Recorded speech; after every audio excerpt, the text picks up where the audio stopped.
Good morning, everybody. Good morning, Senator. Hi. Hey, Lionel. Hey. Nathan. Yeah. Delegate Charnel Herring has some question about getting on this morning. Can you have somebody get in touch with her? Yes, definitely.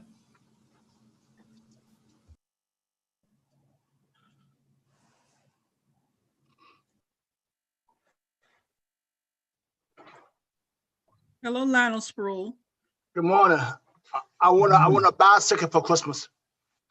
They're not making them in your size. Hello, everybody else. Good morning.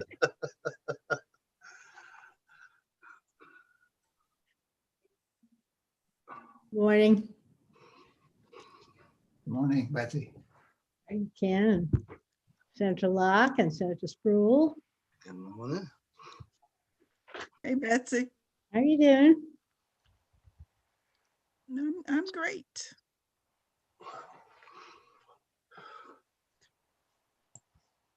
Delegate Cox is trying to look busy.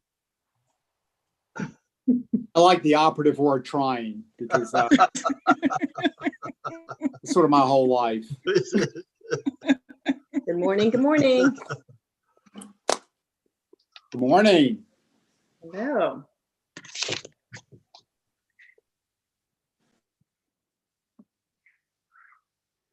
Everyone getting tons and tons of rain.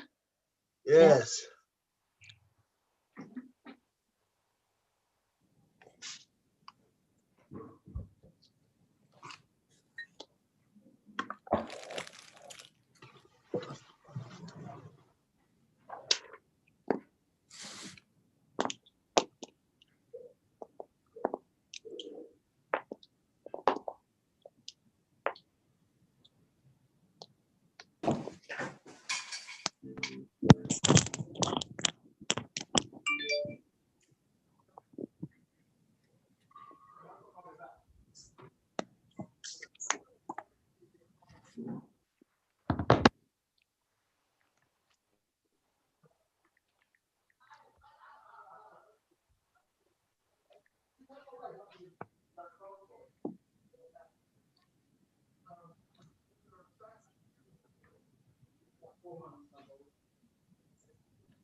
Hi, it's Janet. I've been having technical problems. Can you hear me? Yep. We can hear you, Senator. See you, and we can see. We can hear you, and we can see you Oh, good. through the Okay. fog and the rain. Through the fog and the rain, we can still see you. Yeah, it's pretty awful up here, isn't it? It is. Can you all hear me? It's Charnel. Hey, Charnel. Oh, I'm can. in. Thank Very You're good. goodness. in. All We right. asked the Very good. staff to, We can hear contact you and we can see you. Perfect. Woohoo. Good morning, all. Jeremy?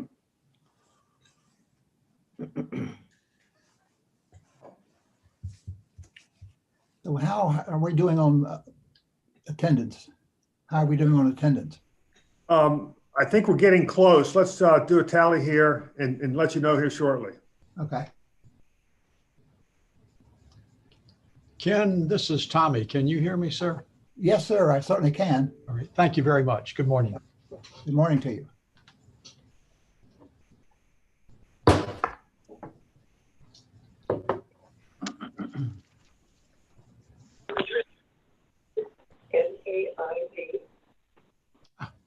Eureka.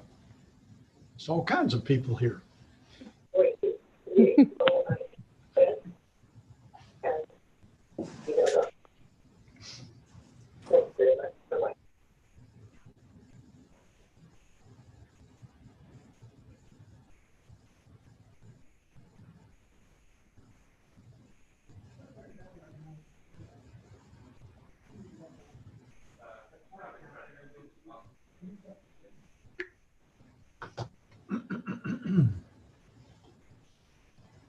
Yeah, I can figure that out. Yeah. Thanks. Okay.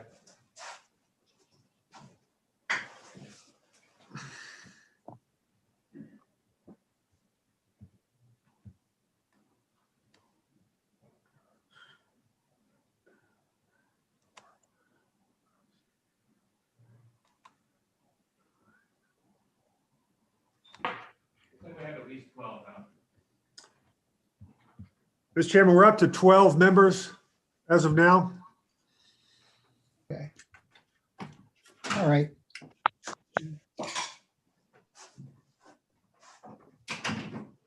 Okay, I think we'll go ahead and get underway. The December meeting of the Joint Legislative Audit Review Commission will come to order.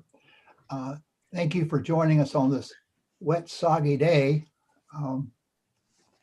It is too bad the circumstances that require us to meet virtually, but I must tell you for a moment this morning, I was glad I didn't have to drive to Richmond. So appreciate all who joined us for the meeting. I know others will be joining us momentarily, but Hal, if you could get us underway, please.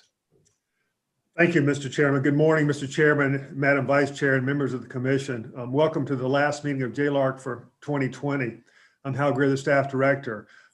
First, I'd like to ask Nathan Skreslet to briefly review meeting logistics and then call the roll. Nathan? Good morning, everyone. So my name is Nathan Skreslet. I'm on the JLARC staff, and I'll be facilitating the meeting as usual. I won't go over most of the things we normally do because everyone's pretty familiar with that, but there are a couple of things about this particular meeting that are different. So I'll cover those really quick. After our third agenda item, we'll be going into a closed session during which we're going to ask everyone except the commission members to leave the meeting while they discuss personnel matters. I'll be remaining on just to monitor the participant list to make sure no one drops in, but I'll be removing audio at the time, so those discussions will be private. Everyone should receive a message from Justin when the closed session is over, and then everyone should be able to rejoin the meeting using the same links they used to join this morning. After the meeting, there's going to be 4 different motions called, and we're going to have to do roll called votes for each of those. So just be prepared for that. Beyond that, everything else is pretty much the same. So I'm going to go ahead and do our initial roll call now. Do we have Delegate Austin? Present. Delegate Carr? Present. Speaker Fillicorn? Present. Delegate Cox? Here. Leader Herring? Here. Senator Howell? Here. Senator Locke? Here. Senator Norman? Yes, we see. Ms. Navridis? Here. Senator McPike? Here. Delegate Orrock? Present. Delegate Plum? Here. Delegate Sickles? I hadn't seen him yet, so he may not be here. Senator Spruill? Here. And Delegate Torian? Here. Thank you all.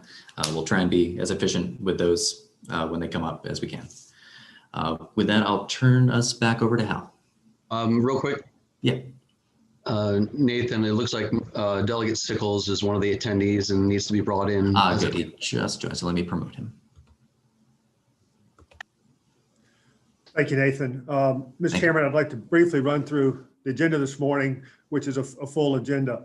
Our first presentation will be a brief recap of legislative actions taken during 2020 on JLARC recommendations and an overview of unimplemented recommendations for your consideration. Then we'll turn to the presentation of our review of special education in Virginia. Then the commission will go into closed session to discuss personnel matters. After that, we have 4 relatively short presentations in areas of JLARC's ongoing oversight and fiscal analysis, beginning with economic development incentives, then VRS, SOQ funding, and finally a brief update on Cardinal. But Mr. Chairman, before we begin the presentations, I'd like to recognize Martha Mavridis, who has announced her retirement effective January the 1st. We have a resolution that's been prepared. I've got the resolution here. I'm going to read from a portion of the resolution recognizing Martha. And Martha will be getting you a framed copy of this resolution in a matter of weeks. From the resolution. Whereas since joining APA in 1984, Martha Mavridis has served as an audit supervisor, director, and the deputy auditor of public accounts. And whereas Martha Mavridis was appointed as auditor of public accounts in January 2013 and was the first woman to be appointed to the position. And whereas Martha has served ably on Virginia's Debt Capacity Advisory Committee, the State Compensation Board, and the Joint Legislative Audit and Review Commission. And whereas Martha has been a distinguished member of and served in leadership positions for the Virginia Society of Certified Public Accountants, the American Institute of Certified Public Accountants, and the National Association of State Auditors, Comptrollers, and Treasurers. And whereas under the leadership of Martha, APA has been recognized as a top workplace by the Richmond Times-Dispatch each year since 2014. And whereas as auditor, Martha has provided sound advice and counsel to members of the commission and the General Assembly. And whereas Martha has managed APA with skill and dedication, maintaining high standards of performance. And whereas Martha has advanced the goal of legislative oversight and ensured that the General Assembly has a strong and effective focus on government accountability. Now, therefore, be it resolved by the Joint Legislative Audit and Review Commission that Martha S. Mavridis be hereby commended for her 36 years of outstanding service to the Commonwealth and her 8 years of leadership as auditor. Martha, congratulations. On a personal note, I want to thank you for always being such a willing and able partner to JLARC. Every time we've called upon you, you've been there to assist as needed. I want to thank you for your service to the General Assembly and to the Commonwealth. And I also want to wish you the very best in retirement. Thank you very much. I appreciate all the kind words, and I've enjoyed my career here at the APA and hope that I've left a small mark on the Commonwealth for the better. And Martha, I want to join in that thanks to you. And we have a resolution. Do I hear a motion to be accepted? So moved. So moved. Second. By Kelly Carr and second by Speaker Phillicorn. All those in favor say aye. Aye. Aye. Opposed, Aye. no. Again, that's a sincere thank you for your years of service with such dedication and hard work. So we do wish you the best in your retirement years. Thank you. Arthur from Colonial Williamsburg, I only say, huzzah.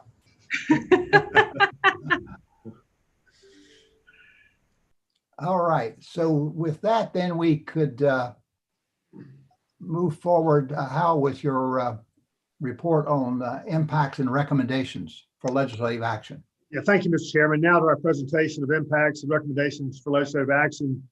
For the new members of the commission, it's been a typical practice in recent years to provide the commission every spring with an overview of legislative actions taken during the prior session that address JLARC recommendations. And then in November each year, it's been practiced to present an overview of unimplemented JLARC recommendations that staff believe are priorities for legislative action. Obviously, it's been an unusual year, and due to our meeting schedule and the special session, we did not present either before today. Though it is late in the year, we did want to take a few minutes to discuss legislative actions from the last session based on JLARC recommendations, and then spend a few minutes discussing key JLARC recommendations to the General Assembly that have not been implemented. Once again, the General Assembly had great follow-through on JLARC recommendations this past session, enacting bills to implement most key recommendations that were unimplemented. With that, I'll turn it over to Justin Brown and Tracy Smith to briefly recap the impact from the 2020 session. Tracy? Morning, Mr. Chairman, members of the commission. First of all, I just wanted to share with you that you do have a hard copy of this in addition to the presentation. It's the little booklet that came in your packets. First, I wanted to talk about the impact from our study of legalizing additional forms of gaming in the Commonwealth. I supervised that study last year, and just wanted to remind you that in authorizing casinos and other forms of gaming earlier this year, the General Assembly implemented numerous important recommendations from our report. We had 5 recommendations related to preventing and treating problem gambling, and the General Assembly implemented 3 of those. And together, they will essentially create a 3-pronged approach for preventing and treating problem gambling in the Commonwealth. Tracy, if I may interrupt you just for a moment, our screen display is kind of limited. Can we get a full screen on your sidebar? Nathan, you see what I'm referring to? There we go. That's good. That's perfect. All right, sorry about that. So still within gaming, just to remind you, we also had numerous recommendations for regulating casinos to ensure that casino owners and operators have a history of operating with integrity and with sound financial means. And the General Assembly implemented many of those recommendations as well. And then following our recommendations, the General Assembly also improved the makeup of the lottery board to ensure that it has members with expertise that is relevant to regulating the operations of casinos and other forms of gaming. And the General Assembly appropriated funds to expand the lottery's operation at a level that our team had determined would be appropriate. In total, Mr. Chairman, of the 14 recommendations the gaming report issued for the General Assembly's consideration, 10 of those were implemented. Last year, I also supervised our study of the workers' compensation system. Our research revealed that Virginia is the only state that doesn't allow workers to receive compensation for most injuries that result from repetitive actions, like a back injury that occurs after lifting boxes over several weeks as part of your job. The General Assembly directed the Workers' Compensation Commission to study options for covering injuries like that, and that's a study that our report recommended. We also found that some employers and their workers' compensation insurers were not responding to injured workers' claims in a timely manner. And in fact, Virginia was one of the few states that did not require insurers to notify the injured worker of their decision about the claim within a certain time frame. And so the General Assembly passed legislation this year to require employers to respond to filed claims within a 30-day time period. Additionally, consistent with several recommendations and policy options in our report, the General Assembly added 3 types of cancer to the list of diseases presumed to be caused by work and removed unnecessary barriers to workers' ability to claim benefits. And finally, the General Assembly added a requirement that to claim workers' compensation benefits under the cardiovascular disease presumption, the worker has to have been in their occupation for a minimum of 5 years. Prior to that, there was no service requirement. And then moving on to foster care, you may recall that JLARC conducted a comprehensive review of Virginia's foster care system a couple of years ago. And in 2019, the General Assembly passed legislation implementing numerous recommendations issued in that report. And we reported on those last fall. During this past regular session in 2020, more recommendations from that report were implemented by the General Assembly that will help relatives become foster parents to children and their families, create an Office of the Children's Ombudsman to receive and investigate complaints about foster care services, reduce unnecessarily long stays in foster care, and finally analyze how foster care workers can receive better supervision and support from their supervisors. Looks like we're still on the workers' comp slides. Kimberly, can you forward to the foster care slide?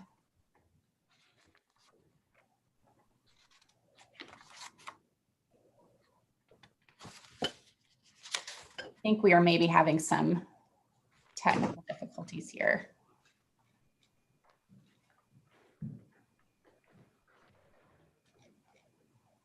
Just one moment, Mr. Chairman, while we get the slides sorted out. Fine.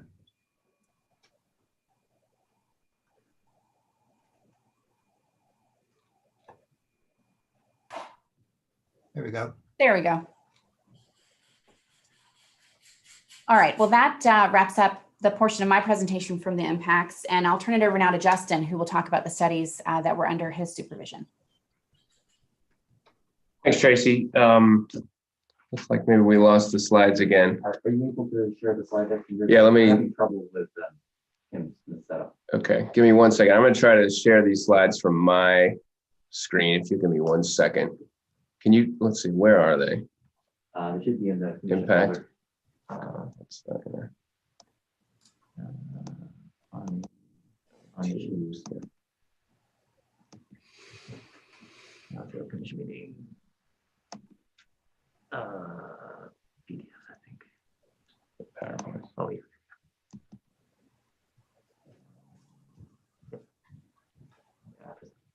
Never easy. Let's see. It's because it was doing video and audio through the external monitor. It's because I'm going to set up.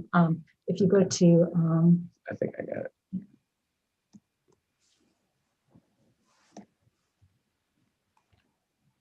Make us feel better when we have trouble to. That's right. We're all in this together. Okay, can folks see this now? Well, it needs to be larger screen. Okay. There we go. Is that a little better? Yep. Okay, let me see if I can work this. All right. Hit the full screen. Okay, I'm gonna make it a little bigger here. Is that better? There you go. Okay. So in the interest of time, I'm going to go through these pretty quickly. And a lot of these are Delegate Carr's work. She was a very busy legislator last year. We looked at the Office of State Inspector General, and Delegate Carr put in a bill to direct OSIG to, particularly for the most serious allegations of administrative violations, to do those investigations itself rather than referring them out to other agencies. Her bill, HB 1100, also clarified what OSIG's role should be in terms of looking at more systemic problems across the behavioral health system. At that same time, we were also asked to look at how well the state oversaw local and regional jails. And as you can see from the slide, there were several pieces of legislation to reform and improve how the state goes about its oversight based on the recommendations in our report. In 2018, we looked at the State Department of Elections and made a number of recommendations. And last session, Delegate Carr again patroned 2 bills to implement multiple recommendations. The first was to amend the law to direct elect to focus on identifying the major risks across localities to the electoral process. And the second was to minimize the possibility of undue outside political influence on the agency staff by creating a senior position that was not appointed by the governor. Here again, Delegate Carr patroned House Bill 542, and a bill that changed the law related to water planning. It required the State Water Control Board to designate regional water planning supply groups. It also directed DEQ to coordinate those groups and make sure they do a better job with cohesive regional planning. There was also some modification to the law to require DEQ to do a better job with its water supply modeling. You can see here that actually Senator McPike patroned legislation that was consistent with some of our work a while back in terms of the problem of employers misclassifying people who work for them as independent contractors when they're actually their employees. You can see some of the provisions of that legislation there. And another thing we wanted to bring to your attention was we reviewed manufacturing incentives last year, and based on that work, legislation was passed to allow localities to certify tax-exempt pollution control equipment earlier in the construction process. Mr. Chairman, before I turn it back over to Hal, I just wanted to remind you, we had mentioned this, but this organization, not just the staff, was recognized with the National Legislative Program Evaluation Society's Excellence in Evaluation Award. And that award is given to one office in the nation per year. And a real big part of the criteria there is follow through and impact on recommendations. So we just wanted to remind you about that and let you know that that really is a big credit to your work during recent legislative sessions. So now I'll turn it over to Hal to kind of look forward to this session and highlight some unimplemented recommendations. Thank you. Thank you, Justin. Mr. Chairman, I'd now like to shift to discussion of unimplemented recommendations, which provides the opportunity for legislative action either in the coming session or in future sessions. While we understand that there are restrictive bill limits for this year's session, we wanted to briefly highlight what we consider to be the highest priority recommendations from the past 4 years that have not been implemented in the event that some of you have capacity to take on additional bills this year. Starting with marijuana legalization. As you're aware from last month's presentation, we have a lengthy list of recommendations for your consideration if the General Assembly moves forward with legalization. From the CSA report, which we also presented last month, we've highlighted 5 recommendations for your consideration. The first 3 of these would involve a fundamental shift in how the state addresses children currently served through private day schools. The goal of these recommendations is to place less children in private day schools and instead serve them in their public schools, a less restrictive environment. And for those children who still need to attend private day schools, transition them back to public schools sooner. The other 2 highlighted CSA recommendations would increase accountability for performance of private day schools and hold private day schools to the same standards regarding seclusion and restraint as public schools to further ensure the safety of students in these private day schools. One of the conclusions from the study of the Department of Education presented in October is that the state and DOE have not made school improvement for low-performing schools a high enough priority. The support provided to low-performing schools and divisions has been inadequate, and the resources devoted to the program have been insufficient. The study concluded that the General Assembly should make clear through statute that an effective program needs to be in place, and it needs to be held accountable through regular monitoring, and additional resources need to be provided as needed. Another finding from the DOE report presented in October is that the agency does not have an adequate understanding of whether school divisions are meeting key state performance standards. This concern was further validated through the review of special education that we're presenting this morning. We recommended that DOE be directed to conduct a pilot program involving much more proactive supervision and oversight of school division compliance to assess the benefit of implementing stronger supervision over the long term. Turning to information technology, state agencies are highly dependent on the state's IT networks to carry out day-to-day operations. However, almost a third of agencies reported at JLARC that they're dissatisfied with their network services. In October, we presented a recommendation that the General Assembly hold VETA more accountable through statute for ensuring that the state has an adequate IT infrastructure. Turning to economic development incentives.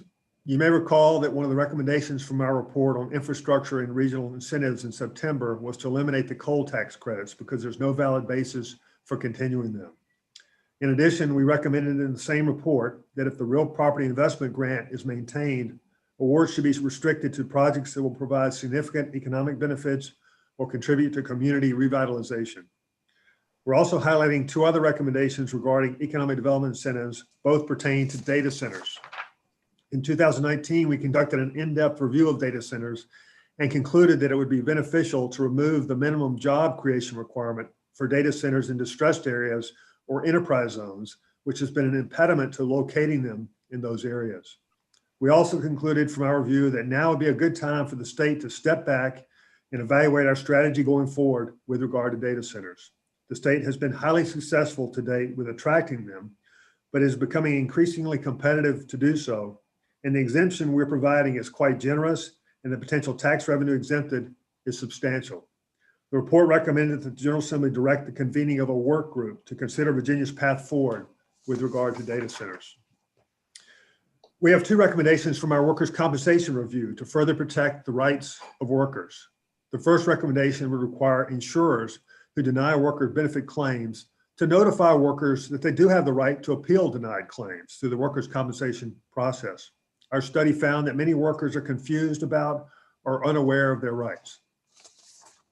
The other recommendation would make clear that workers making a cancer presumption claim may demonstrate full or partial disability by submitting medical evidence and are not required to demonstrate wage loss or lost work time, and that medical evidence is all that is required if they're solely seeking medical benefits.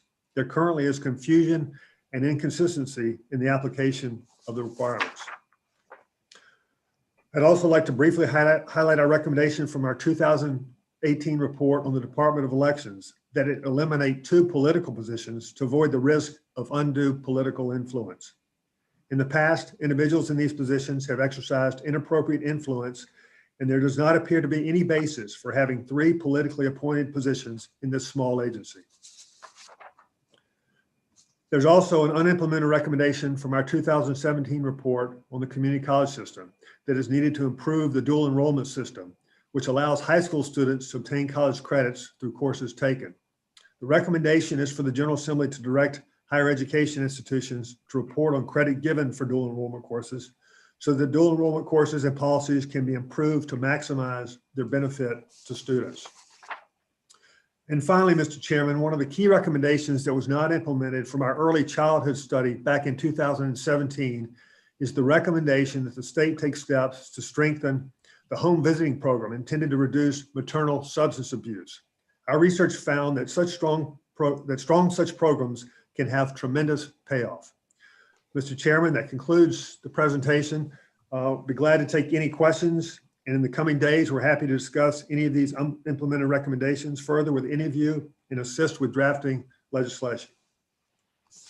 Hal, thank you very much for that report. It reminds us the importance of the work that we do, and that we do this not simply to receive reports, but to improve the operation of government. May I suggest that you send out an email today with those slides attached? We're in the process now of requesting legislation to be drafted, and this is very timely for members who maybe have a slot or so open, and also for those people who have a particular interest in those fields of study. So if we could just make sure those are available to people today, that would be most appropriate. Thank you very much. We'll be happy to do that. Thank you. Any questions further from the members of the commission? Well, hearing none, then let's move on to our K-12 special education report. And Hal? Thank you, Mr. Chairman. Next is the presentation of our findings from our review of K through 12 special education services. In December 2018, the commission asked for this study, and our staff have spent most of the last year developing a very in-depth understanding of Virginia's special education system. As you'll see, there's significant room for improvement in the system, particularly in identifying services and supports these students will need to succeed while in school, and planning for their success as they transition to life after high school. Students need better trained teachers and administrators. Parents need more information and assistance. And one of our most significant findings is that the system overall needs much more proactive and effective leadership and supervision from DOE. The reality is that the number of students enrolled in special education in our schools is increasing. And as we shared with you last month in our review of CSA, the severity of their needs is also increasing. At the same time, society has recognized that it is harmful and wrong to segregate these students from their non-disabled peers. And so schools need to be equipped to effectively educate students with disabilities in the general education setting to the greatest extent possible. The state has come a long way, and there are many positive actions being taken in our school divisions. We have heard from many satisfied parents. But we also found that more students with disabilities are graduating than ever before, and that students with disabilities are spending increasingly more time in the general education classroom. However, Virginia should be doing a much better job than it is now to afford students with disabilities the same opportunities as any other student. The 27 recommendations in our report, some of which are directed to the General Assembly and some of which are directed to DOE, are focused on improving the skills and practices of school personnel, improving the quality of students' education plans, providing additional information and resources to parents, and significantly strengthening DOE's supervision of the system. I want to thank Dr. Lane and his staff for their cooperation and assistance in conducting this study. Dr. Lane has been very receptive to the findings and recommendations in this report, and I believe is committed to strengthening special education in Virginia and DOE's supervision of the system. I'd now like to turn it over to Tracy Smith, who oversaw this study. Tracy? Tracy, could I say beforehand to members, we're going to follow the same process we normally do. Staff members will pause periodically for questions. And if you could just unmute and ask your question at that time, it will move the discussion forward. Tracy, go ahead. Thanks, Mr. Chairman. Good morning again, Mr. Chairman, members of the commission. I'll be brief. I just wanted to thank the school divisions and their staff, as well as DOE, for being so cooperative and helpful to our team this year, especially given the extraordinarily challenging circumstances that they have been navigating for most of the year. They took time to be interviewed, to respond to lengthy surveys, to send us a tremendous amount of data and documentation, and to really help our team understand the very complex and important field of K-12 special education. I also just wanted to remind the members that last month, our staff presented findings and recommendations for the delivery of private special education day school services. And we recommended that CSA funds be allowed to be spent for special education services delivered in the public school setting if they can prevent placement in a private day school or help students transition back to their public school when they're ready. Mr. Chairman, those recommendations and the 27 issued in this morning's report taken together represent the staff's conclusions about the steps that should be taken in Virginia to improve students with disabilities access to needed services so that they can have the same opportunities to learn and develop as their non-disabled peers. And with that, Mr. Chairman, I'd like to introduce Drew Dickinson, who is the project leader for our study of K through 12 special education, and he'll be presenting the study's findings to you this morning. Drew? Thank you, Tracy. Pull the slides. Can everyone see that? See the slides? Yep. All right, great. Good morning, Mr. Chairman and members of the commission. As Tracy mentioned, my name is Drew Dickinson, and I was the project leader for our review of K through 12 special education in Virginia. Let's see. Excuse me. Here we go. The mandate for the study directed us to review various aspects of K through 12 special education in Virginia, including student outcomes, special education eligibility determinations, IEP development, inclusion of students with disabilities, school division's special education staffing and expertise, and the Virginia Department of Education's monitoring and support of school divisions' special education services. To do this, our team conducted a variety of research activities, including analyzing student level data, surveying parents and local directors of special education, reviewing a sample of students' IEPs, and conducting nearly 100 interviews with key stakeholders in Virginia and in other states. A full description of our team's methods are included in Appendix B of the final report. Our study found that graduation rates and test scores have improved among students with disabilities, but remain much lower than students without disabilities. IEPs for Virginia students with disabilities are not consistently designed effectively. School divisions are not consistently preparing students for disabilities for life after high school. And the Applied Studies Diploma for students with disabilities does not support students' access to future educational or career opportunities. We also found that many general education teachers and school administrators lack the knowledge and skills necessary to effectively support students with disabilities. The longstanding shortage of special education teachers persists, and many school divisions rely on underprepared teachers to fill the gaps. And we found that VDOE's handling of complaints against school divisions does not ensure that problems are resolved, and its monitoring is too limited to identify significant problems in special education. Mr. Chairman, as this slide shows, our presentation is divided into 8 sections, and these 8 sections track with the 8 chapters of our final report. In the interest of time today, I'll not cover all of the findings or recommendations in our report, but instead we'll summarize some of the most important ones. I'd like to start off by giving you some high-level background on special education. Under federal law, all students have a right to a free, appropriate public education. Special education services are intended to ensure that students with disabilities receive an appropriate education and are able to learn alongside students without disabilities to the greatest extent possible. Schools must provide any services and supports students with disabilities need to learn the material included in the general K-12 curriculum. To ensure that student individual needs are met, a written individualized educational program, or IEP, is designed for each student found eligible for special education. Nearly 164,000 Virginia students are enrolled in K-12 special education, and the number of students enrolled in special education increased by 5% over the past decade.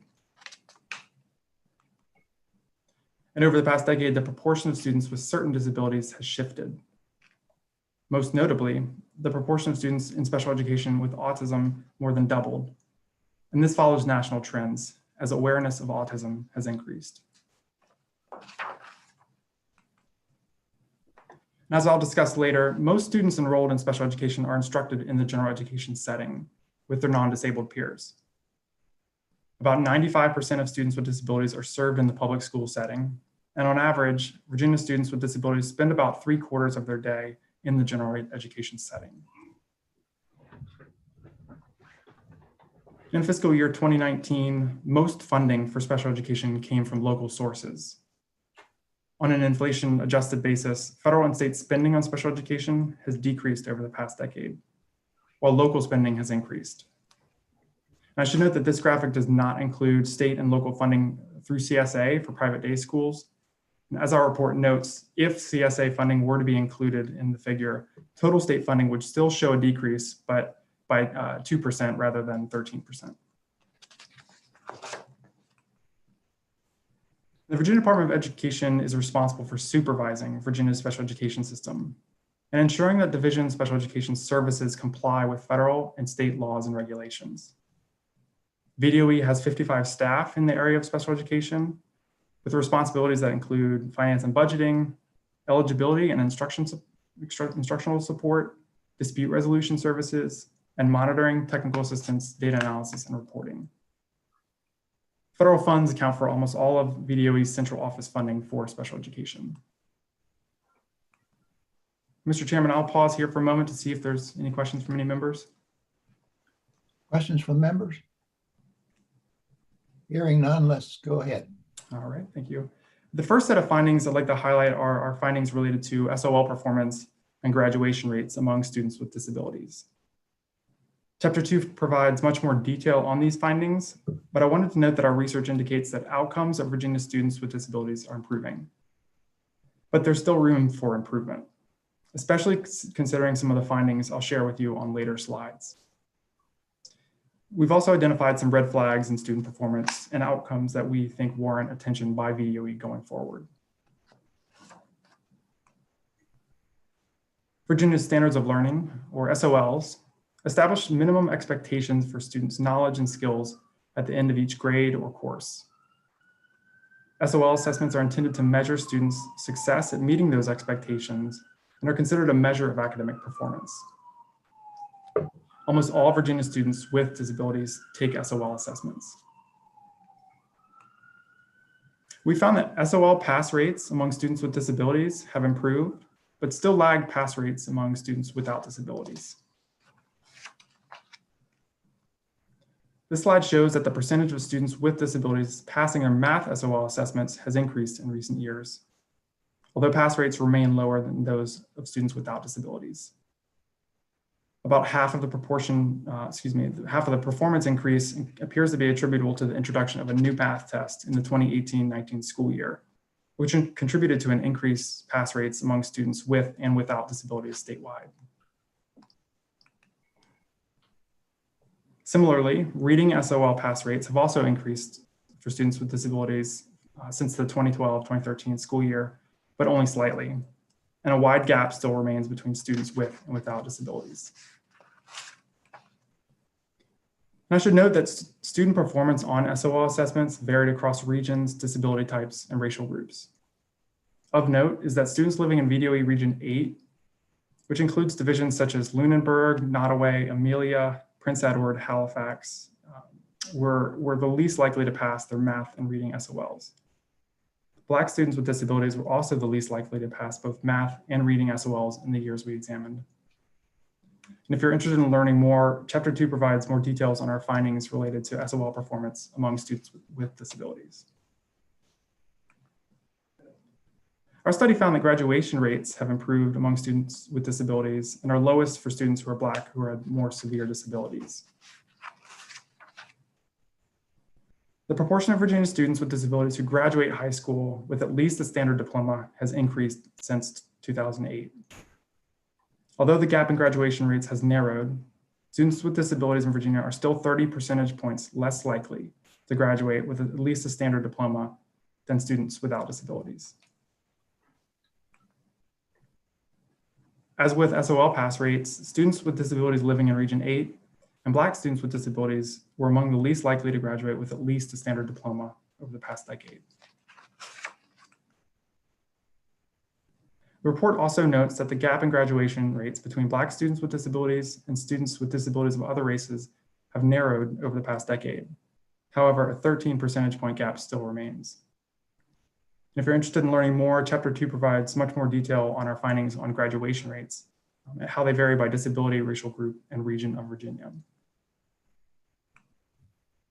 Before turning away from student performance and outcomes, I wanted to note that Chapter 2 also provides some information on post-secondary outcomes of students with disabilities. Limited data exists on the outcomes of students with disabilities beyond high school. However, responses to an annual VDOE survey indicate that a majority of students report being employed, being enrolled in a training program, or being enrolled in higher education within 1 year after exiting high school. No data exists on outcomes of students with disabilities beyond a year after high school. Mr. Chairman, again, I'll pause here in case there are any questions from any members. Questions from members? Okay, Drew, go ahead. All right. In the next section, I will briefly summarize our key findings related to eligibility determinations. And Chapter 3 has much more detail on if you're interested in learning more about our findings and recommendations in this area. As a bit of background, students' eligibility for special education is determined by local eligibility teams. Divisions have considerable flexibility in determining students' eligibility for special education, but need to have effective and appropriate processes for determining eligibility. Inappropriate determinations can result in students either not receiving services they need or receiving services that they do not need. We found that enrollment in special education varies across school divisions, both overall and by disability, and that insufficient guidance and vague terms in the state's eligibility criteria likely contribute to this variation. As noted in Chapter 3 of our report, we found that the proportion of K through 12 students enrolled in special education varies across school divisions. In some school divisions, the proportion of students enrolled in special education is more than twice as high as others. And differences in enrollment do not appear to be explained by differences in school division characteristics, such as the size of the division or the local poverty rate. One particular finding of note in this section is that the proportion of students with certain disabilities in special education varies widely across divisions. Some divisions have 2 to 3 times the proportion of students with certain disabilities than the statewide proportion. While some variation is to be expected, the wide variation could indicate that the division is under or over enrolling students because of problematic identification or eligibility determination processes. We note that the eligibility criteria should be more clearly defined in regulations and explained by VDOE through guidance to reduce variation, and have a couple of recommendations in the report that would address this issue. Mr. Chairman, I'll again pause here to see if there are any questions from any members. Mr. Chairman. Yes, sir. Delegate Sickles. Thank you, Mr. Chairman. I wanted to ask Mr. Dickinson on the eligibility determination, what is the threshold where you go from being in special education to the CSA program? And how does that vary from division to division? So that's a good question. So the CSA program would be funding placements if the student needed to receive their education through, say, a private day school, then they would be funded through the through the CSA program. But there is overlap where some students who would be in special education would be also in receiving support through CSA as well. Did that answer your question? Well, follow up, Mr. Chairman. Yeah, could you clarify the disabilities that would make you eligible for CSA? I guess autism is one, and of course we would like to keep autistic children in a general classroom. But what's the threshold? I guess go back to that word, probably inappropriate word, to sending a child to a private day school environment, which you earlier recommend that we don't do in an earlier study, I think. And that threshold is going to vary. Yeah, just tell us how that works. Sure, that threshold is going to vary by school division, and there's no statewide criteria to say at this point the student goes to a private day school. It would be determined on the student's needs, but most commonly, I believe it's students with autism as well as with emotional disabilities are among the most likely to be attending private day schools. Delegate Sickles, are good questions. It's a complex issue and one that requires our continued vigilance. Go forward. Thank you, Mr. Chairman. I'd like to now turn to our findings related to IEP development. But before I do, I should note that we heard from many parents in Virginia who were satisfied with their students' IEP and more broadly with their student special education services. However, we have a responsibility to you to inform you of the key problems that are out there, especially those that can have a major impact on student success, including IEPs, as well as to identify strategies to fix the problems that we've identified. And that's what we've done in this report. As a bit of background, well-designed IEPs can help students with disabilities receive an appropriate education. School divisions are required by federal law to develop and regularly update a written IEP for every student eligible for special education services. Generally speaking, the IEP sets the plan for how the school division will help the student participate in and progress in the curriculum provided to their non-disabled peers. Divisions are legally required to provide services listed in students' IEPs. IEPs are developed by a team of individuals, including a student's parent, a special education teacher, a general education teacher, school administrator, and others as needed. Now, to be useful and effective, IEPs need to be individualized. They should articulate the student's present level of performance and needs, specific and measurable goals to address those identified needs, and specific services and or supports that will enable the student to achieve those goals. All of these are required by federal law and regulations, as well as by state regulations, but they're also a best practice. We found that IEPs in Virginia are not consistently designed to be effective and reliable guides for special education services. Throughout the course of our review, a variety of stakeholders expressed concerns about the inconsistent quality of IEPs that were being developed for students with disabilities. For example, in response to our survey, 23% of parents believe their student's IEP was not sufficiently tailored to meet their students' needs. 37% believe that the services in their student's IEP are only somewhat or not at all appropriate. To validate stakeholder concerns, our team reviewed a random sample of IEPs that had been developed for students across Virginia school divisions. In that review, we found that about 1/3 of IEPs lacked a description of the student's academic or functional needs, which is required by federal law. About half of the IEPs lacked goals for academic progress or improved functioning, which is also required by federal law. And about 40% of IEPs lacked alignment across needs, goals, and services.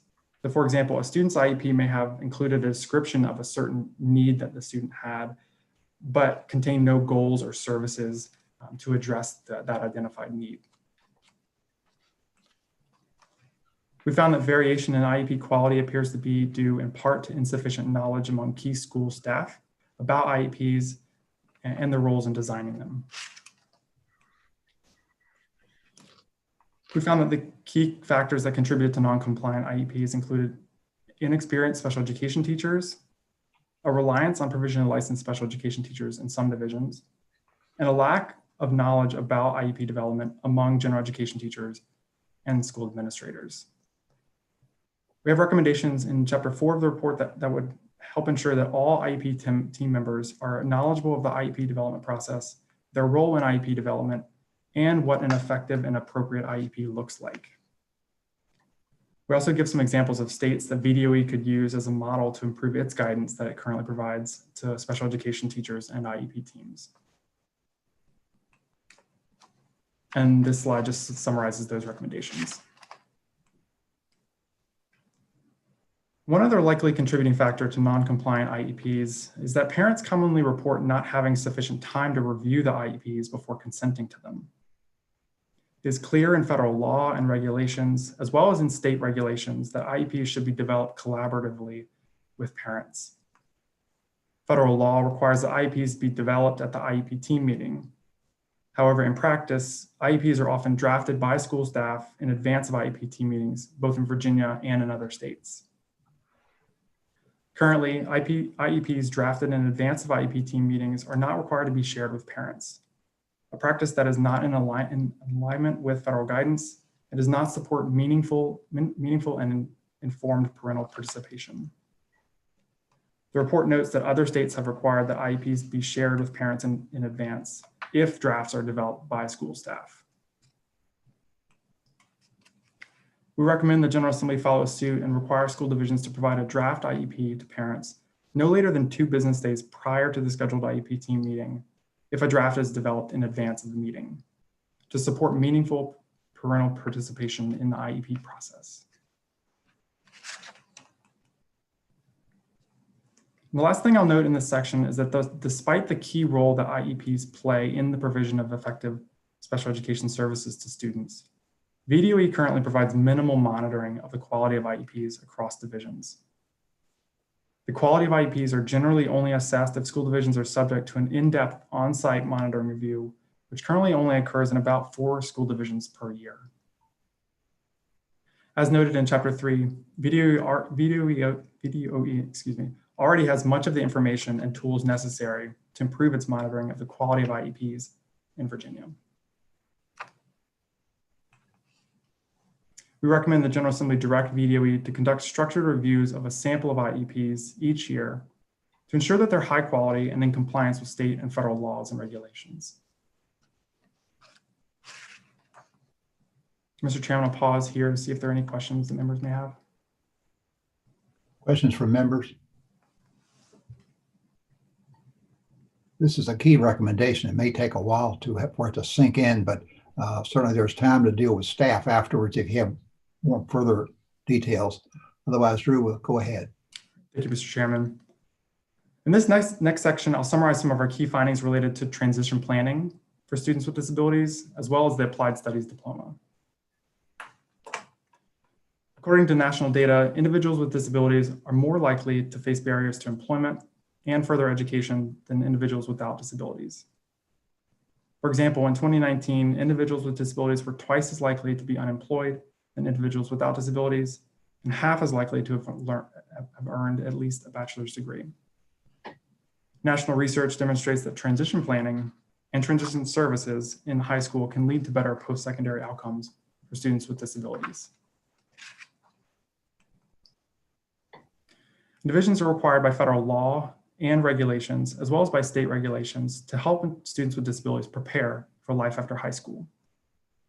Schools must begin planning and supporting the student's transition out of high school when the student turns 14 or during the first year of high school, whichever comes first. We found that school divisions are not consistently providing transition services that are needed to prepare students with disabilities for life after high school.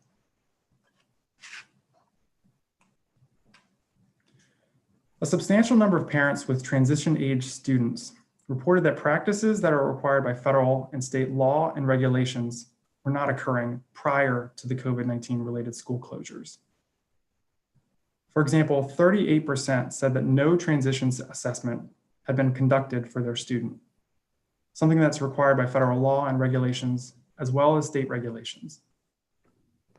29% of parents reported that their student had not been receiving the transition services that were listed in their IEP. Other sources support these parental concerns regarding transition planning. Across interviews, transition planning was a key concern cited by stakeholders. To validate these concerns, we also reviewed a random sample of transition plans for 150 students across the state and found that a large proportion were of poor quality.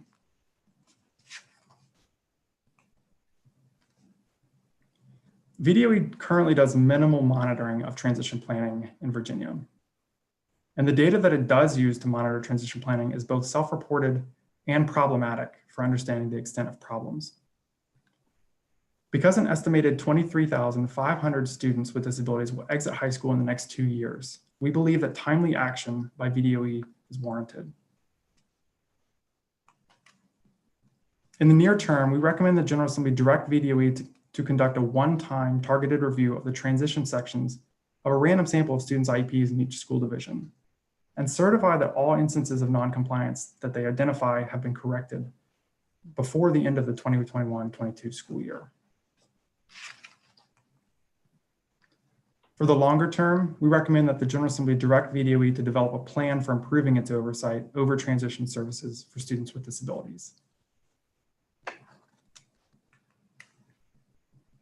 One other important finding related to post-secondary transition planning is that about 1/5 of Virginia students with disabilities graduate with a diploma that does not support their access to future opportunities and is not well understood. Students with disabilities may receive what is known as an applied studies diploma. To receive an applied studies diploma, students need only complete the requirements of their IEP. Currently, there are no other standards or curriculum requirements to receive it. 19% of students with disabilities graduated with an applied studies diploma in 2018. The report notes that as it stands, the applied studies diploma does not support students' access to future educational and career opportunities. For example, neither Virginia community colleges nor Virginia four-year higher educational institutions recognize the applied studies diploma as a high school diploma or equivalent. To enroll in one of Virginia's community colleges, for example, students who receive the applied studies diploma generally must obtain their GED first. Importantly, we also found that parents whose students receive the applied studies diploma are often aware of its limitations. Other states have similar diploma options for students with disabilities, but have established criteria to receive them. These criteria help employers and educational institutions understand what knowledge and skills the student has learned. Virginia state law already establishes the expectation that the Board of Education develop criteria to receive an applied studies diploma beyond meeting IEP requirements. But to date, no additional criteria have been developed by the board. The report includes a couple of recommendations around the applied studies diploma. One would make sure that parents are aware of its limitations. The other recommendation, which is listed on this slide, would direct the Board of Education and Department of Education to develop statewide criteria for earning the applied studies diploma. We note that the statewide criteria should ensure that the applied studies diploma equips students with the knowledge and skills necessary to achieve, to the greatest extent practicable, self-sufficiency after high school. Mr. Chairman, I'll pause again to see if there are any questions from any members. Mr. Chairman. Yes, sir. Senator McPike. Thank you, Mr. Chairman. I guess for the applied studies diploma, it's pretty clear on page 53 of the report and sort of the charts. What stands out to me is the chart indicating the range of application of the applied studies diploma, ranging from 13% up to as high as 33% in Region 8. Mm-hmm. Was there any correlation in your review in terms of school counselor support or other investments that the local districts make in support of sort of that transition planning? Because I think that would help maybe to inform some of our discussions. That seems to be a missing link. That's a great question. And I'll say the one thing that does stand out is that the region that was most likely for its students to receive the applied studies was also the most likely to have had the highest proportion of provisionally licensed teachers. And as the report notes, special education teachers play a really critical role, and having fully licensed special education teachers, I do believe would really affect this area as well as other areas. Thank you, Mr. Chairman. Just as a quick commentary, the numbers of gap are pretty significant across by region in terms of application.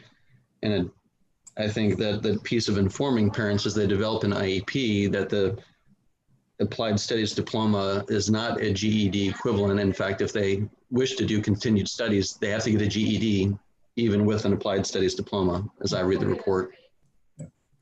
That's correct, yes. Thank you, Senator. Other questions? Okay, Drew. Thank you, Mr. Chairman. In the next section, I'll summarize some of our findings related to inclusion of students with disabilities. And I should note that Chapter 6 of the report has much more information about this area if you're interested. School divisions are required by federal law to educate students with disabilities in the most inclusive setting possible. And it provides students with disabilities equal opportunity to participate in extracurricular and non-academic activities. Students should only be served in separate settings if their needs cannot be met in the general education setting with the support of supplementary aids and services. In our survey, a majority of parents reported satisfaction with both classroom and extracurricular inclusion efforts by their student's school. Parents are less satisfied with the opportunities provided for their student to participate in extracurricular activities. And we have a couple of recommendations to address these concerns. One of our key findings of our review of inclusion is that despite a statewide emphasis on inclusion, Virginia does not adequately prepare general education teachers or administrators with necessary knowledge or skills. To understand why it is important that general education teachers understand how to effectively support students with disabilities, it's important to note that most students with disabilities now receive most of their instruction in the general education setting. General education teachers need to be able to support, educate, and meaningfully include students with disabilities, and where needed, collaborate with special education teachers during instruction and while planning their lessons. One of the most surprising findings in our report was the fact that many general education teachers appear to be unprepared to support students with disabilities. In fact, in our survey of division level special education directors, 50% estimated that half or fewer of the general education teachers in their division have the knowledge and skills necessary to support students with disabilities. 47% reported that half or fewer lack the knowledge and skills necessary to effectively collaborate with special education teachers. Special education teachers we interviewed echoed these concerns, noting that while some general education teachers are well prepared to support students with disabilities, others are not. Currently, the general education teacher prep programs in Virginia have different special education course requirements. For example, courses that would support effective, inclusive education for students with disabilities are often offered to general education teachers as electives.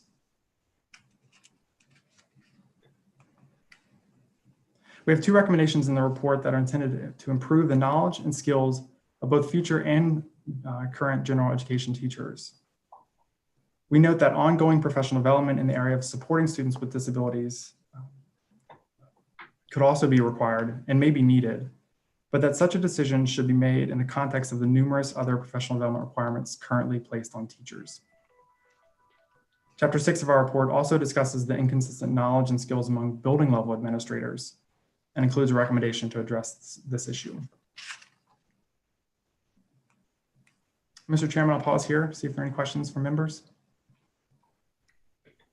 Questions from members? Okay, Drew, you're near the end. All right, thank you, Mr. Chairman. And then this next section, I'd like to briefly summarize our findings regarding recruiting and retaining qualified special education teachers. Special education teachers have a difficult job and many important responsibilities that together support the effective provision of services to students with disabilities. Without fully licensed special education teachers, schools will find it especially challenging to effectively support students with disabilities and to remain in compliance with federal and state laws and regulations. We found that VDOE leadership is needed to begin to address the longstanding shortage of special education teachers in Virginia.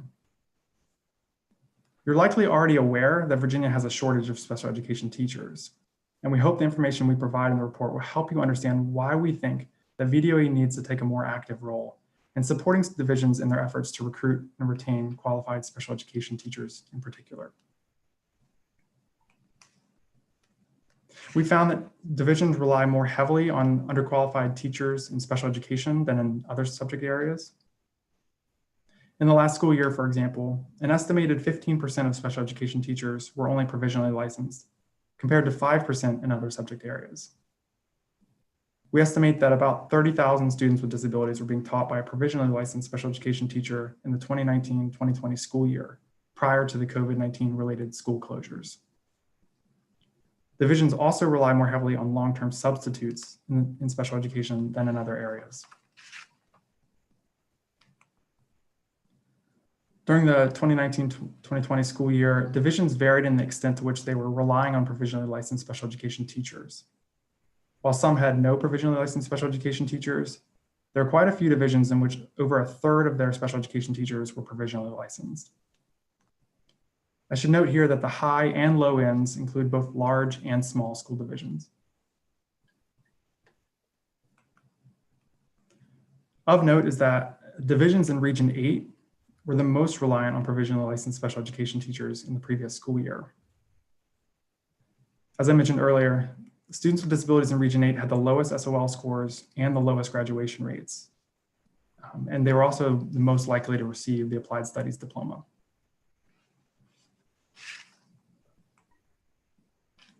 Chapter 7 provides information on the key factors that appear to be driving some of these recruitment and retention challenges. We note that division level special education directors attributed hiring difficulties primarily to a lack of qualified applicants and low compensation. We also found that inadequate knowledge and support from school administrators, as well as a lack of collaboration among staff at the school, appear to be contributors to turnover among special education teachers. Chapter 7 provides more detail on our findings in this area, but I wanted to point out that one of the key takeaways is that VDOE leadership is needed to address this longstanding teacher shortage. The shortage of special education teachers is by no means new, and VDOE lacks even the most basic information to understand the magnitude of the shortage or where to target the state's support of divisions. For example, at this time, VDOE doesn't know how many special education teachers there are in Virginia.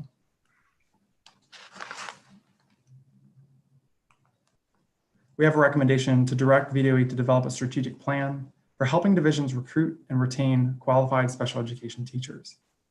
And we provide ideas, including approaches used in other states to start to chip away at this important problem. Mr. Chairman, I'll pause here again to see if there are any questions. Okay, Drew, move along to your last section and we'll see if we have questions. That sounds good. Thank you, Mr. Chairman. In the last section of my presentation, I'd like to briefly summarize some of our key findings related to VDOE's supervision of Virginia's special education system. Federal law requires that states maintain effective systems of supervision over special education. States must have both preactive and reactive systems to identify and resolve problems in special education. On the proactive side, states must have effective ongoing monitoring systems. And on the reactive side, states must investigate specific allegations that a division violated federal or state laws or regulations. And these are called state complaints. In June of this year, the US Department of Education found that VDOE's supervision of special education was inadequate. And we would concur. Chapter 8 details our findings in this area and highlights the impacts that an unassertive and unaware VDOE can have on parents and on students with disabilities. One key finding is that VDOE's handling of formal complaints against school divisions does not ensure that problems are resolved. We determined that VDOE's investigations of complaints against divisions appear to meet minimum federal requirements. VDOE receives about 120 to 160 complaints per year, most commonly by parents, although this number is expected to rise because of the COVID-19 related impacts. Our team reviewed a sample of nearly 100 state complaints from recent years and found that VDOE appears to consider relevant evidence and develop supported conclusions when investigating complaints. Since 2014-2015 school year, VDOE has found noncompliance in about 40% of completed investigations per year. One key problem with VDOE's handling of state complaints, however, is that the required corrective actions of divisions do not actually ensure that noncompliance is corrected. Most notably, VDOE rarely requires school divisions to provide make-up services to students when it finds that a division did not provide services it was legally obligated to provide. Instead of requiring the division to provide, at a minimum, the services they should have already provided, VDOE directs the school division to hold another meeting to discuss the possibility of providing compensatory services and to submit evidence to VDOE that the meeting occurred. VDOE informs parents that if no agreement can be reached, they can pursue mediation or a due process hearing to try to get compensatory services for their student. Two approaches that can be both burdensome and time-consuming for parents. While VDOE's current approach to corrective actions is easier for school divisions to implement, it places an unnecessary burden on parents, delays students' receipt of needed services, and doesn't ensure that problems are fixed. We provide a recommendation to ensure that VDOE's required corrective actions fully and appropriately remedy school division's noncompliance. And Chapter 8 also notes that VDOE offers a confidential ombudsman service for parents of students with disabilities, but that this service is not well publicized, and it appears that few parents are aware of this service. We think that strengthening and better publicizing the position would be a helpful improvement for parents of students with disabilities. We also think that making it independent of the special education department would allow the position to better address common or urgent problems, including with VDOE's supervision of special education where necessary. This slide just summarizes our 2 recommendations related to VDOE's special education ombudsman services. Mr. Chairman, the last key finding I'd like to highlight for you today is that VDOE's ongoing monitoring is too limited to identify significant problems in special education needs to be improved. VDOE does conduct some in-depth monitoring of school division special education services, and when conducted, these in-depth reviews appear to be useful. In fact, many of the concerns identified in our report have also been identified in VDOE's structured on-site reviews. Currently, however, too few divisions are subject to VDOE's structured on-site review to have much of an impact. The vast majority of school divisions could go over a decade without receiving an in-depth review of their special education programs from VDOE. We note other limitations of VDOE's monitoring in our report and provide recommendations to address these limitations. Perhaps the best way, though, to understand the limitations of VDOE's current approach to monitoring is to point out examples of questions that it cannot answer about the experiences of students with disabilities in Virginia. At this point, as a supervisor of Virginia's special education system, VDOE is unable to answer questions such as, why are students with certain disabilities much more likely to be enrolled in special education in some school divisions than in others? Why are students with certain disabilities less likely to graduate in some divisions than in others? What is the general quality of IEPs across school divisions?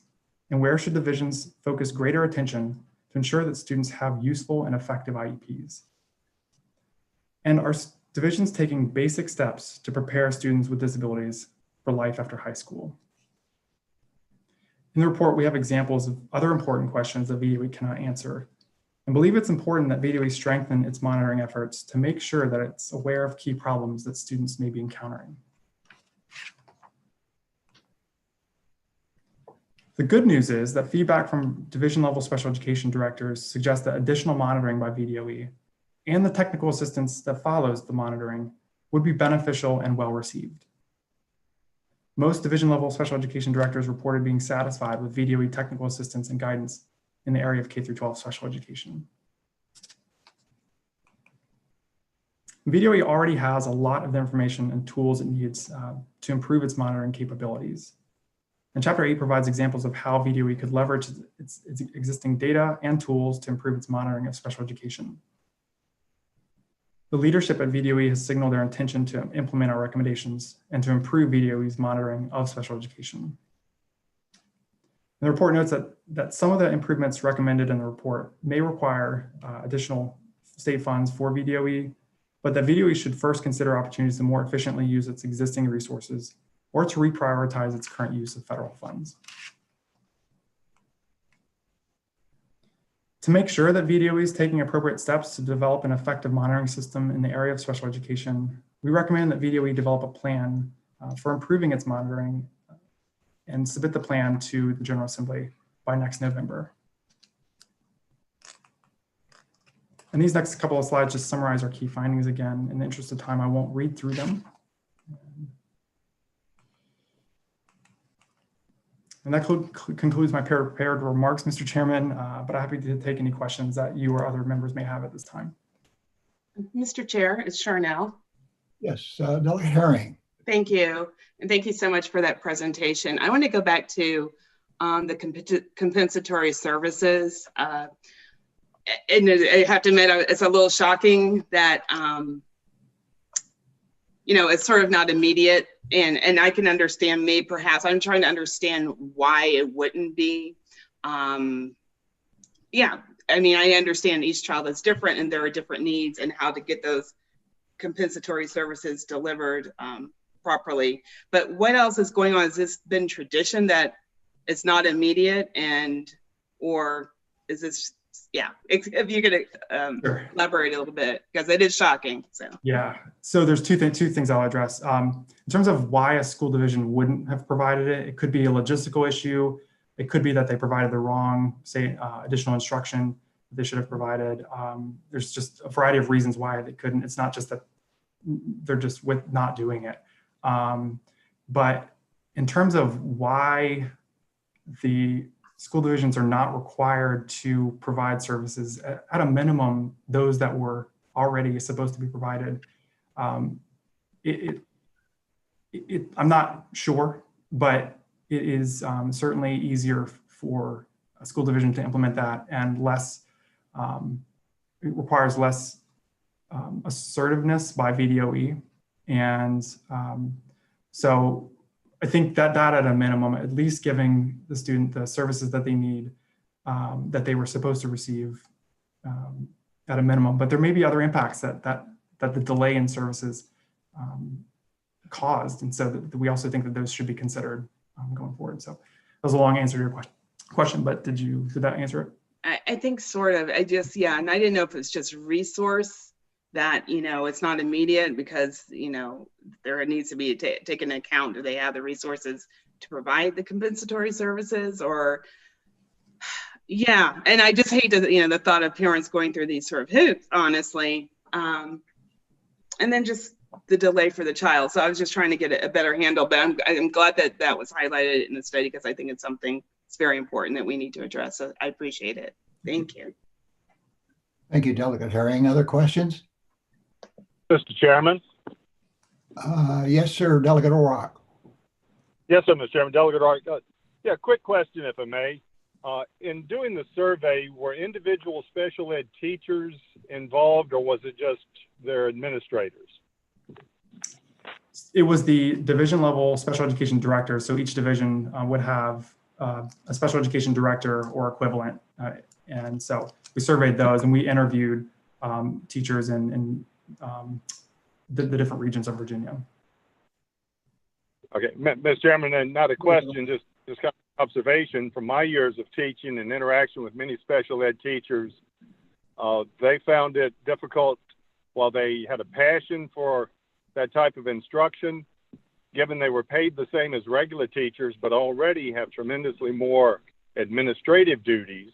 It was very frustrating for them to be able to do their job as a teacher and all the current administrative burdens and get it all done in the same time frame as a regular teacher would have. So I guess there is a question, was there any feedback consistent with those observations that I've had?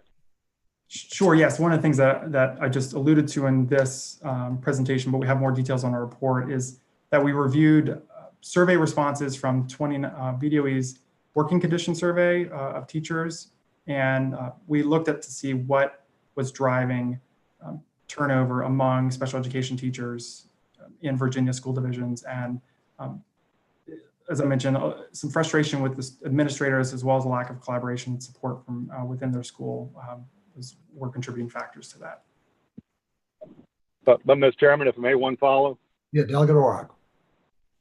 I guess my point being, what I heard wasn't a problem with the administrators or things of that nature, but just that already they find the bureaucratic and administrative burdens they're placed under that are just being shoved down the pipeline currently. It all comes home to roost with them, and there's just not enough hours in the day when you're scheduling IEPs at the parent's pleasure, and yet you're still trying to teach your class and things of that nature. So it doesn't sound like that was in any of the feedback that y'all received. Well, we definitely, especially during our interviews, just the amount of work that special education teachers have was definitely mentioned as a frustration.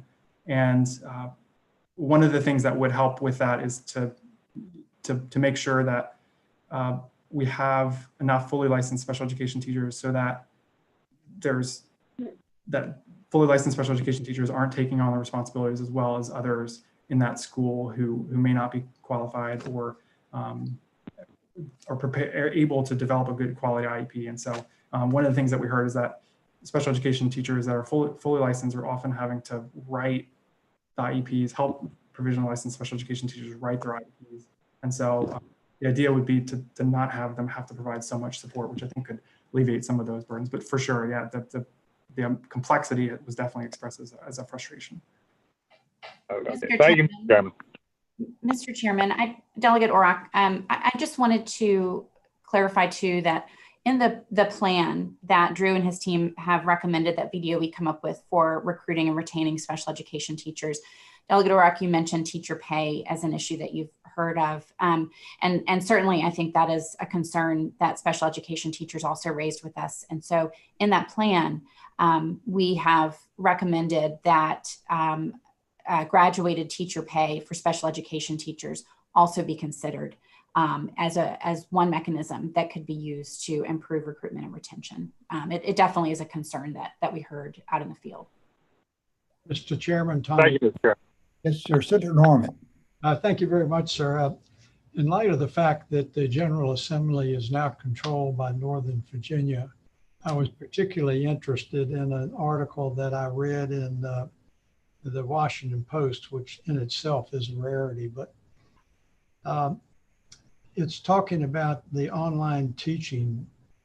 And I'm looking at the article. The effects are particularly pronounced amongst students with disability who saw their percentages of Fs increased by 111% to account for nearly 20% of all grades achieved.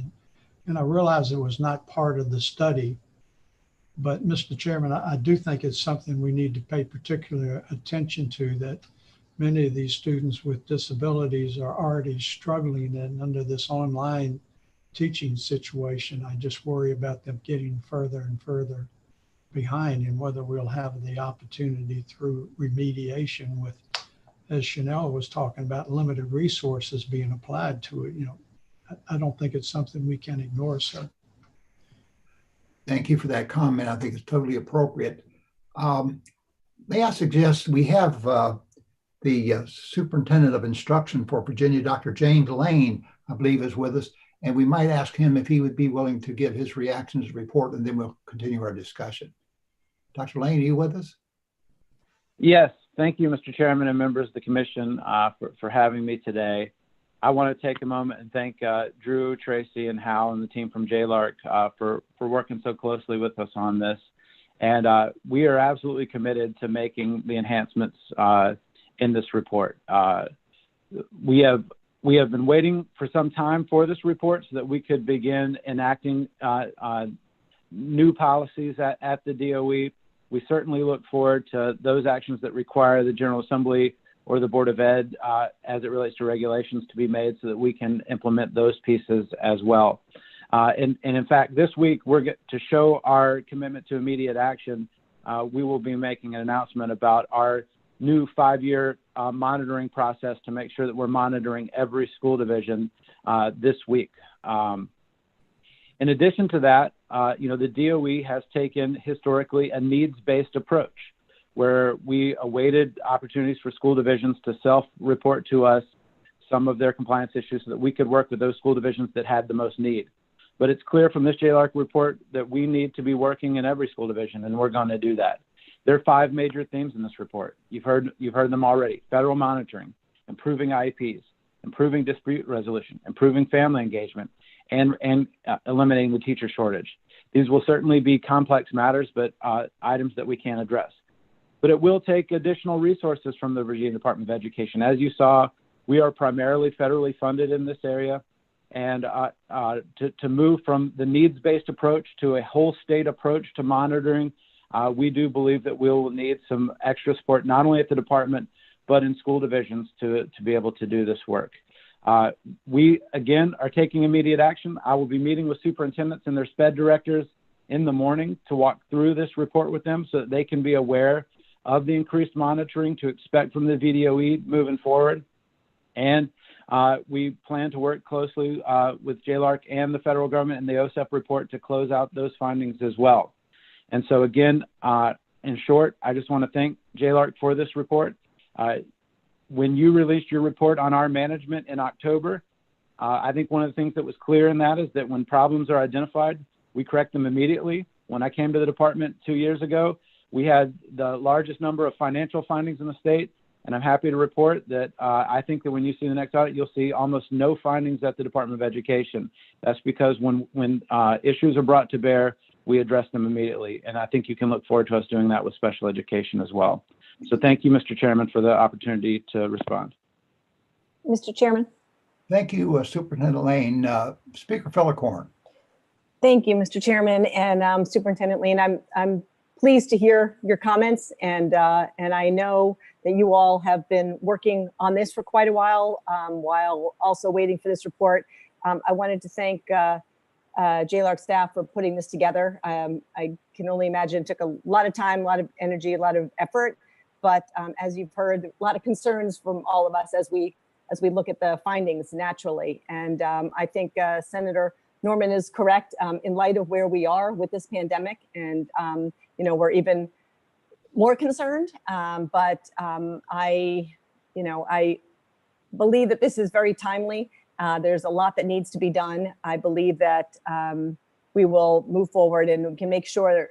Just wanted to communicate that for all of us, this is something that's a top priority, has been for a long time. And again, it's even more on our forefront, on our minds, as we see the challenges in this, unprecedented time and uncharted territory. So thank you.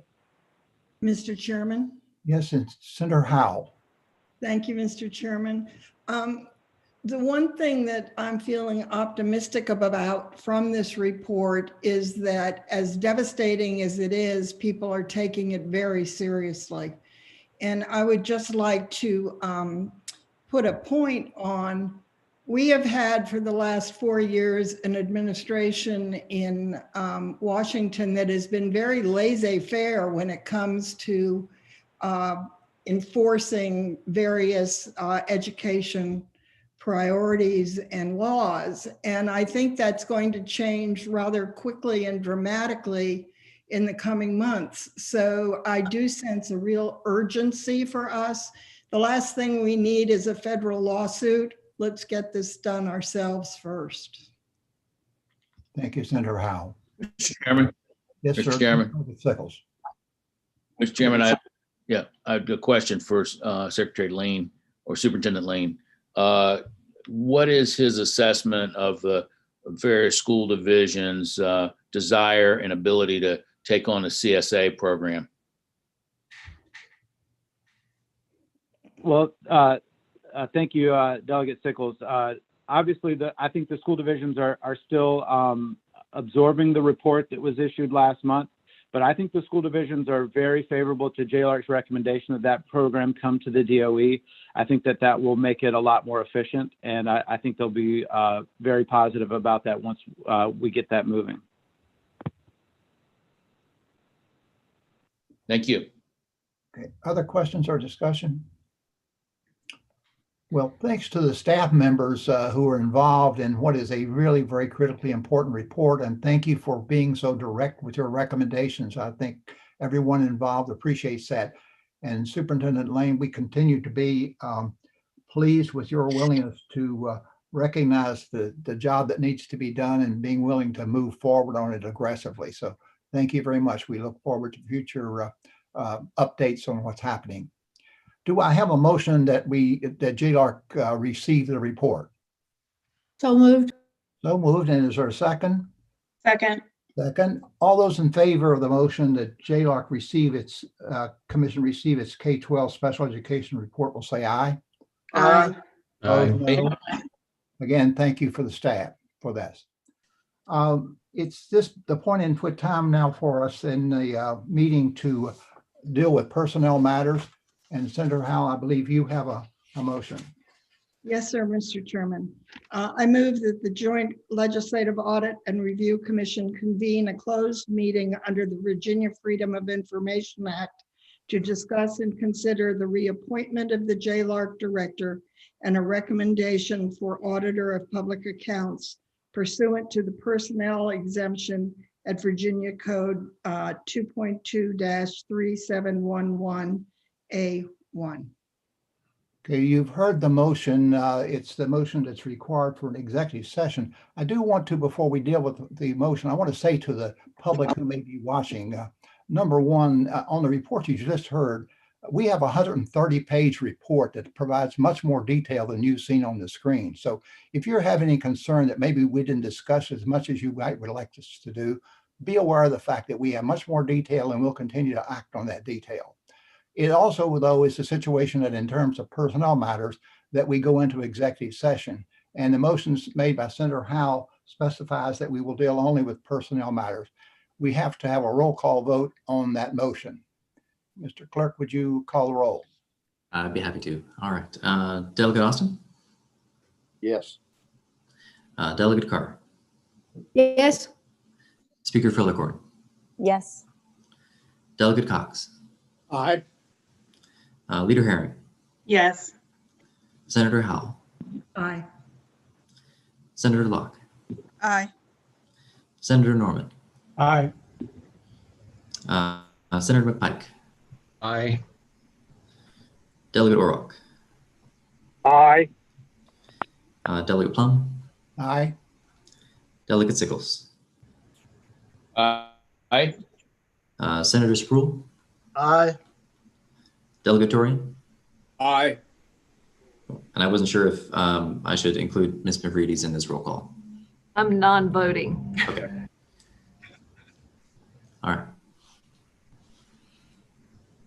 Okay, so members, those of you who are on the panel who are not members of the commission, if you would simply leave the Zoom meeting, we will notify you when it is appropriate for you to just simply log back on just as you logged on initially so that we can continue our meeting. But otherwise, the participants at this point will be commission members and Nathan will be available to help us with technical issues. So have all the other folks left the meeting?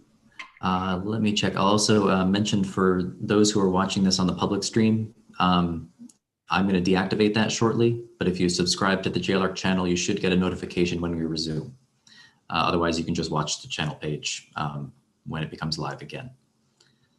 I'm going to pause the meeting recording as well.